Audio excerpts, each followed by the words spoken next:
Hi everyone, I'm Caleb and welcome to Gold Rush Cooking here at Columbia State Historic Park. Today we are making hardtack. Hardtack is a type of survival bread, and this recipe is very simple. 1 cup of flour, a 1/3 cup of water, and a pinch of salt.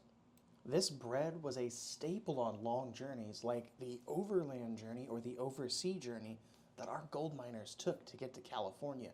It can last years if it is kept dry. It was also eaten by our gold miners, added as a filler to things like baked beans, or it could even be eaten as a meal itself. Now I mixed this dough up till it formed a little dough ball, and then I pressed it out. You can use a rolling pin if you like. After you do that, you're going to need to cut it into small pieces, preferably 3" by 3". After you cut it into those pieces, you're going to want to grab a skewer and poke some holes all throughout that hardtack. It needs to go all the way through so your hardtack can get good and dry when you bake it. Now we're going to want to put that hardtack onto a cooking sheet.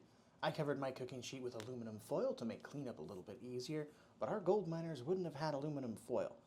After you put it on that baking sheet, you're going to want to bake it at about 350 degrees for 30 or so minutes till you start to see it brown. After you pull it out of the oven, you're going to want to let it cool down completely before you try to eat it.